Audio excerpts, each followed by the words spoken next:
नमस्कार दोस्तों। आपके अपने परिवार आरडब्ल्यू सिविल सर्विसेज पर आपका बहुत बहुत स्वागत है। मित्रों, आशा करता हूं कि आप सभी अच्छे होंगे, बढ़िया होंगे, खुशहाल होंगे और जहां भी होंगे एकदम बेहतरीन होंगे। तो बात होगी आज जिला दर्शन सीरीज की। जैसे कि आप सभी कंटिन्यू करते भी चल रहे हैं, हम डे बाई डे एक जिला उत्तर प्रदेश का बड़े बेहतरीन तरीके से एकदम विस्तार के साथ कर पा रहे हैं और मुझे उम्मीद है कि आप भी इन सभी के नोट्स वगैरह बनाते चल रहे होंगे। तो आज यदि मैं बात कर पाऊंगा तो एक जिला होगा जिसका नाम था सर जी रामपुर। ठीक है, आज हम पढ़ेंगे रामपुर और 8, इससे पहले 7 जो डिस्ट्रिक्ट हैं जो आपको एक माफी चाहूंगा, प्ले लिस्ट बनी हुई है, वहां पर ये सभी की सभी जिलेवार जो आपके ये हैं दर्शन सीरीज है वो आपको दिखाई पड़ जाएगी। ठीक है, चलो। तो आज हमारा क्या होगा सर जी? रामपुर जो मुरादाबाद मंडल में पड़ता है, रामपुर की यदि बात की जाएगी तो रामपुर चाको, पहले मैं बात करूं तो ये आपका उत्तर प्रदेश का मानचित्र होगा और इसी मानचित्र में मेरे भैया ये जो है आपको रामपुर दिखाई पड़ रहा भी होगा। रामपुर की यदि बात की जाएगी पहले उपनाम की, तो इसे चाकुओं का नगर, कितनी बार क्वेश्चन पूछा गया कि उत्तर प्रदेश के किस जनपद को चाकुओं का नगर कहा जाता है? रामपुर आप बताएंगे। और इसे नवाबों का शहर, लखनऊ को भी वैसे तो नवाबों का शहर कहा जाता है, लेकिन मैं बात कर पाऊंगा तो रामपुर को भी नवाबों का शहर कहा जाता है। तो चाकुओं का नगर और नवाबों का शहर रामपुर। नदी पूछी जाती है तो कोसी रिवर, कौन सी रिवर की बात होगी? तो सर हम बता पा रहे होंगे ये रामपुर कोसी नदी के किनारे अवस्थित होगा। पूछा जाता है कि रामपुर किस नदी के किनारे स्थित है, तो आप बता देंगे सर जी कोसी नदी के किनारे। ठीक है, चलो। एक जिला एक उत्पाद की यदि मैं बात करूं तो इसे पेश वर्क के साथ एप्लिक वर्क के लिए, ठीक है ना, मान्यता प्रदान की गई है। कढ़ाई बुनाई का जो कार्य होता है पेच वर्क। रामपुर बड़ा बेहतरीन क्वेश्चन है, जिसे एक जिला एक उत्पाद और एक जिला एक उत्पाद की बात होगी तो 24 जनवरी 2018 को ये योजना स्टार्ट हुई थी और इसी योजना के तहत इसे पेच वर्क जो ठीक है ना कपड़ों पर बुनाई या कढ़ाई बुनाई का कार्य किया जाता है, इसके लिए इसे मान्यता प्रदान की गई।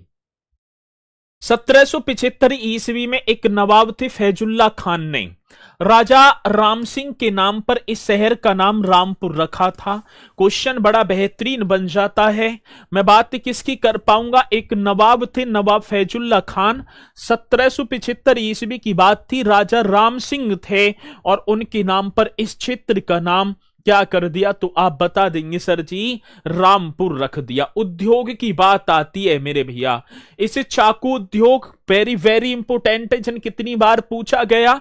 चाकू उद्योग एवं पतंग उद्योग के लिए इसे मान्यता, जरदोजी उद्योग और कागज उद्योग के लिए रामपुर को क्या है सर जी? मान्यता प्रदान की गई। और जरदोजी उद्योग में तो रामपुर बड़ा प्रसिद्ध है, ठीक है ना। क्या होगा सर जी? रामपुर आप बता पा रहे होंगे। दर्शनीय स्थलों की बात आ जाती है, रजा लाइब्रेरी, ये आपको रजा लाइब्रेरी का मानचित्र भी दिखाई पड़ रहा होगा। गांधी समाधि पूछ ली जाती है, लखी बाग कोठी और जामा मस्जिद, एक है रटौंडा मंदिर, ये भी आपका कहां पर होगा सर जी? रामपुर। और रामपुर की रजा लाइब्रेरी आपको दिखाई भी पड़ रही होगी। पहले नाम इसका ठीक है ना रामपुर लाइब्रेरी था, लेकिन बाद में इसका नाम कर दिया रजा लाइब्रेरी। चलो आगे बढ़ेंगे। प्रमुख संस्थान की बात आती है, मौलाना मोहम्मद अली जौहर विश्वविद्यालय आता है क्वेश्चन कि मौलाना मोहम्मद अली, ठीक है ना, ये जौहर विश्वविद्यालय उत्तर प्रदेश राज्य के किस जनपद में? तो आप रामपुर बता पा रहे होंगे, वो रामपुर जिसे चाकुओं का जो है नगर वगैरह भी बोला जाता है। एक क्वेश्चन आता है कि आर्यभट्ट नक्षत्रशाला, पहले नाम क्या था सर जी? पहले नाम था डॉक्टर भीमराव अंबेडकर नक्षत्रशाला, लेकिन बाद में नाम क्या कर दिया? आर्यभट्ट नक्षत्रशाला। और मैं बात करूं तो डिजिटल लेजर तकनीक से चलने वाली देश की पहली ये नक्षत्रशाला होगी। मोस्ट इंपोर्टेंट क्वेश्चन होगा, आपको बता देना भी होगा। डिजिटल लेजर तकनीक से चलने वाली देश की पहली ठीक है ना, क्या सर जी, नक्षत्रशाला, आर्यभट्ट नक्षत्रशाला होगी, ये दिखाई भी दे रहा होगा। डॉक्टर भीमराव अंबेडकर संग्रहालय एवं पुस्तकालय कहां स्थित है सर? ये क्वेश्चन भी जन कितनी बार आया, तो रामपुर आप बता पा रहे होंगे।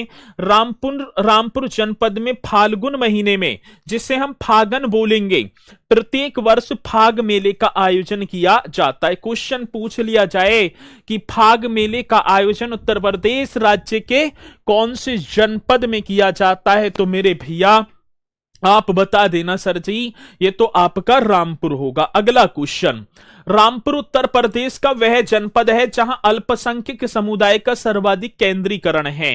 मोस्ट इंपोर्टेंट क्वेश्चन होगा, उत्तर प्रदेश का सर्वाधिक अल्पसंख्यक केंद्रीकरण वाला जनपद कौन सा होगा, तो आप बताएंगे सर जी, वो तो हमारा रामपुर कर देना। क्या कर देना है, रामपुर कर देना। और एक और मैं बात करूं रामपुर की, यदि बात की जाएगी तो देश का पहला, ठीक है ना, एक सरोवर वगैरह, अमृत सरोवर, ये भी क्वेश्चन पूछ लिया जाता है। देश का प्रथम अमृत सरोवर का उद्घाटन, देश के, जी सर जी, प्रथम क्वेश्चन पूछ लिया जाता है, प्रथम अमृत सरोवर का उद्घाटन कहां किया गया, तो आप बता पा रहे होंगे मेरे भैया, सरोवर का उद्घाटन जो होता है वो उत्तर प्रदेश के रामपुर जनपद में होता है। देश के प्रथम अमृत सरोवर का उद्घाटन। चलो, रामपुर घराना ख्याल गायकी के लिए प्रसिद्ध है, घराना भी है जो ख्याल गायकी के लिए प्रसिद्ध है। रामपुर रियासत के नवाब हामिद अली तत्कालीन ध्रुपद गायक उस्ताद वजीर खां के शिष्य हैं, ये भी क्वेश्चन पूछ लिया जाता है, तो आप इसे भी बता पा रहे होंगे। आगे बढ़ो, 1774 में नवाब फैजुल्ला खान ने यहां रामपुर लाइब्रेरी की स्थापना या नींव रखी थी, जिसे अब रजा लाइब्रेरी कहा जाता है।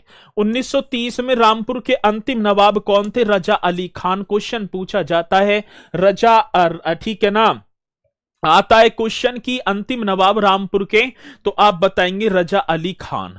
रजा लाइब्रेरी की इमारत के भीतर पत्थर की 14 मूर्तियां लगी हैं, जिसके लिए इटली से पत्थर मंगवाया गया था। ये जो 14 मूर्तियां रामपुर की रजा लाइब्रेरी में रखी गई हैं, इनके लिए इटली से पत्थर मंगाया गया था। ठीक है, जिले में 6 तहसील है, एक रामपुर सदर, साहबाबाद, बिलासपुर, मिलक, स्वार और टांडा। ये आपका रामपुर का मानचित्र है जो कोसी नदी के किनारे अवस्थित होगा, तो ये आपका होगा रामपुर।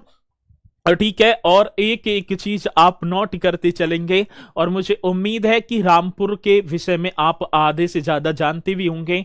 जो रामपुर वाले बच्चे हैं वो एक बार कमेंट्स करके जरूर बताएंगे, बाकी सभी को कमेंट्स करके बताना है कि जिला दर्शन सीरीज हमारी कैसी है, तो एक बार आप जरूर सभी की सभी बता पा रहे होंगे कमेंट्स करके, और कोई नया सुझाव हो जिसे मैं फॉलो कर सकूं तो आप निश्चित तौर पर लिख पा रहे होंगे। इसी के साथ नेक्स्ट अगले जनपद के साथ मिलेंगे कल, तो सभी बोलेंगे सर जी जय हिंद जय भारत।